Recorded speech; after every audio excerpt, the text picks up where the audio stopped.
Hey everybody, Bobby here with Hitting Bootcamp, and today we're going to cover about 6, 7, maybe 8 common flaws of hitters, especially younger hitters.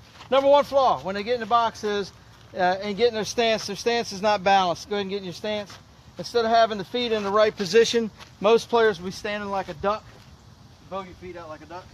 One foot this way, one foot facing in each direction. From this point forward, they're in an impossible position to get any leverage out of their lower half. So we turn our feet in, face the plate, foot in, face the plate. Number one problem is starting foot position. Now, number two is where's the weight on the feet? And we want the weight towards the front. So I'm going to switch the camera around a little bit, and we will get the front side. See if we can get in here and get the front side. Okay, and number two is where the weight is on the feet. Let me see the bat.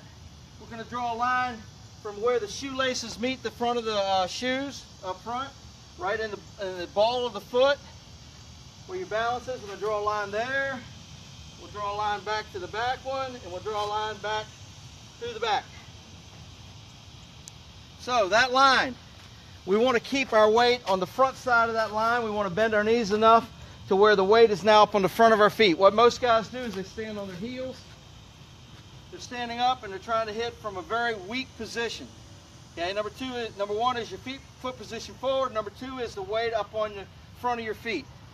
The third most common flaw with young hitters is they're too close to the plate.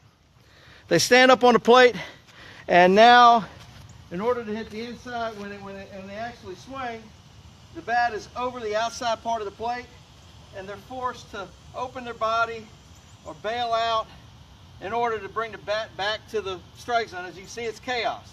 All right, so number three is they stand too close to the plate. Back off the plate enough, extend the bat down, and touch the plate on the inside corner. Back up a little bit. Okay, that should be a good position right there. You will get extension. Okay, get in your stance. As you come down to hit, turn your backside, turn. As you hit, if the knob is on your hip right here, as you can see, you've got good plate coverage. Okay, that's the proper distance away. So number three is don't stand too close to the plate. Number four is we're going up into our stance. Go ahead and get in your stance. What most young batters do is they wrap the bat too far around their head. Go ahead and wrap it around, way around. All right. Let me get the camera set up here.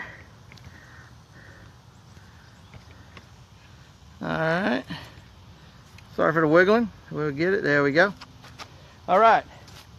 Young players, they have their hands set too high, or the bat is so far behind their head that their first movement is back towards the backstop, and then it creates a sweeping motion, and you get too much length in your swing, and things just go bad from there. Also, the further you get the bat back here, the more you turn the shoulder, and then you can't see the ball. Your head turns. And when you load, you end up turning your body and not getting a good hand position. So start the hands a little bit down, somewhere in this area here. We don't want the bat past the middle of our head. Okay? We can be in a ready position here and be able to load our hands a little bit and go. All right?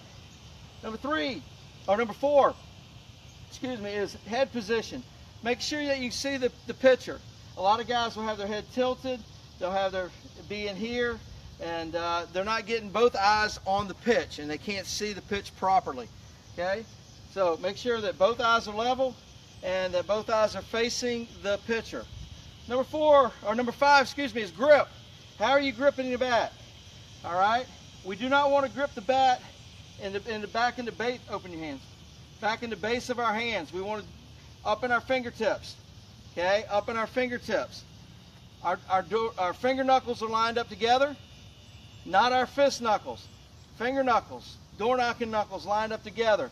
This gives us a good transition through the zone. We're able to keep bat speed, pop at the low end, and be able to drive the ball. Okay? Number 6, poor pitch selection. Poor pitch selection. Not swinging at a good pitch. That's another common flaw. not swinging at a good pitch. You've got to have a good pitch to hit. It does, if it's bouncing in there, if it's way above your head, too far outside, too far inside, then it doesn't matter what your swing is like. You're not going to be able to, you know, get the bat on the ball in the right position. Okay? And the last one is follow through. Most guys have a poor follow through or a poor finish. And really, does the finish affect how you hit the ball? Because a lot of people say that, well, the ball is off the bat at that point. Well, what a finish shows is what happened on the front side. If you cut it off on the back side, if you cut it off on the front side and you cut the swing off and stop, that really means you had very little acceleration here. A good follow through means that you really got bat speed going, you really hit the ball through contact, and that bat speed accelerated through out front and you were able to finish. So make sure that you have a good finish. Show me a swing here, Tyler. Good finish with a good follow through. And that's a good finish there. Again, keep going. What I'm going to look for here is, where's the body going on the follow through? Is he falling away from the plate, or is he falling a little bit inside or even? Okay, on a ball that's inside, hit an inside pitch here. Inside pitch, it's going to stand him up a little bit. Middle, you should be just rock solid through your swing. And opposite field, obviously, you're going to move a little bit this way, and you'll be balanced there. If you see a player who's wobbling back, that means the weight is coming back to his heels, typically too close to the plate. Move him back off the plate. Here's what happens with most players, you know, again, these common flaws, but they all tend to get you in a bad balance position. So let's go back to our front side view. If we, there we go. Again, we're going back to our line that we drew in the dirt. We don't want to end up on the back side of that. We want our weight to be over the top of that line or a little bit in. So as Tyler's swinging, we'll watch the feet and we'll see where it goes. I don't want to see weight go to his heels. I don't want to see him rock back on his heels. Now what I want you to do is I want you to sit on your heels and swing and fall backwards. This will be the wrong way to do it. See, his toes are coming up a little bit. I can see him lifting up. Then when he swings, he goes to his heels. As you can see, the whole body is now on the back side. Why do most guys go to the back side? They're too close to the plate. Move up. Now, in order to hit a pitch, what do you have to do with your body?